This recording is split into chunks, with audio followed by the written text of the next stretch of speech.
in a small village by the river.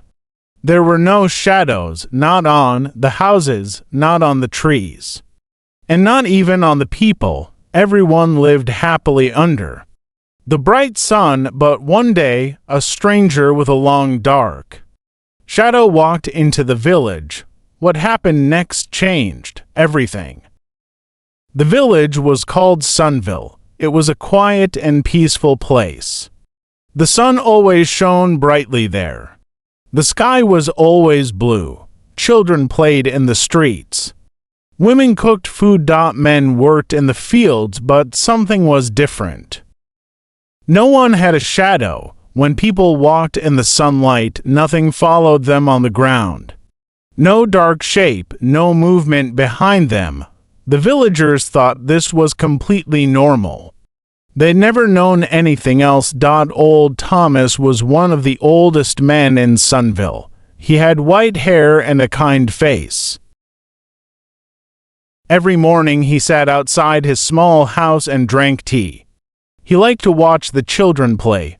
"What a beautiful day," he often said with a smile. "The sun is our friend here." Thomas had lived in Sunville all his life. He never questioned the missing shadows. Why would he? It was how things had always been. One warm summer morning, something unusual happened. A tall stranger walked slowly into the village. He wore a long coat and carried a simple bag. His face looked tired from a long journey. But the most surprising thing was behind him. A long, dark shadow followed his every step. It moved when he moved. It stretched across the ground. The villagers stopped their work. They stared with wide eyes. "Who is that man?" whispered a young woman. "Look at the ground," said her friend. "He is a shadow." The children ran closer to see. They had never seen a real shadow before. The stranger smiled gently at them. "Good morning," he said in a calm voice. "My name is Elias. I have traveled many days to reach this beautiful village." Old Thomas stood up slowly. He walked toward the stranger. "Welcome, Elias," he said, "but tell us please, why do you have a shadow? We have none here." Elias looked down at his dark shadow. "In other places," he replied, "shadows are normal.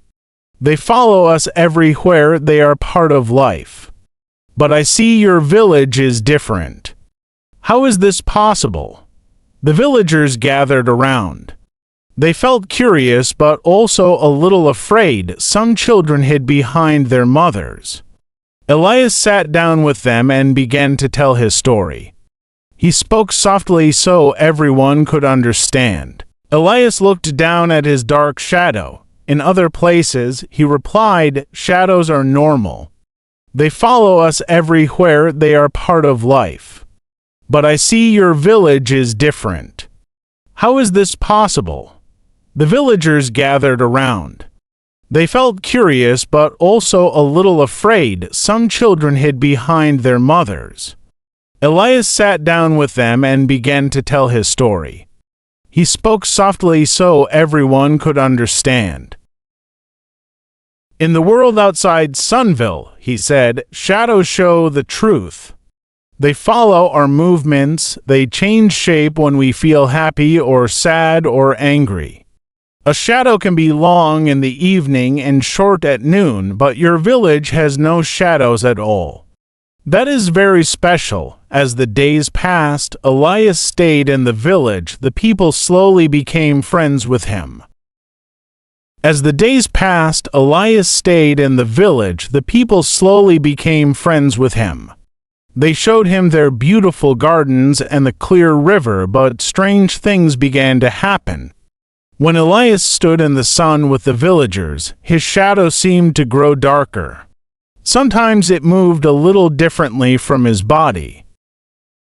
One evening, a young boy named Leo saw the shadow move by itself near the river. Leo ran to tell old Thomas. "Grandfather," Leo said with fear in his voice, "the stranger's shadow is alive. It moves when Elias is not moving."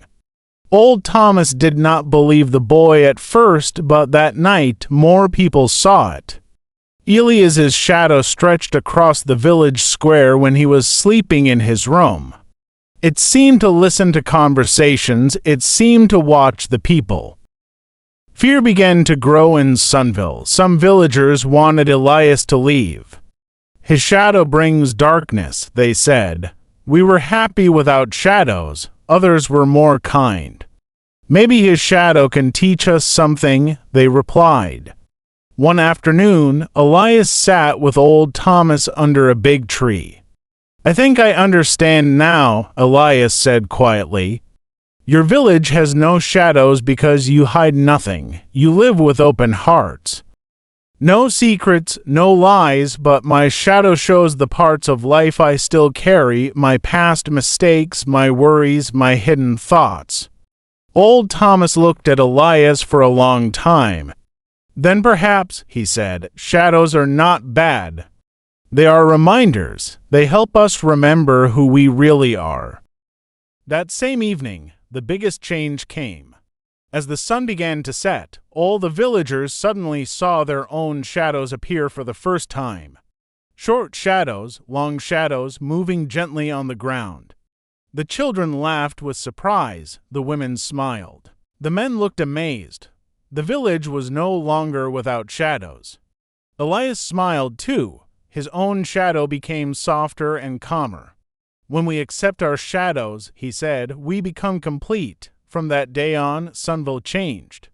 The people still loved the bright sun, but they also learned to understand their shadows. They learned that light and darkness can live together. They became wiser and kinder, and Elias, he stayed in the village. He married a kind woman and lived happily there. Every evening, the villagers would sit together and tell stories.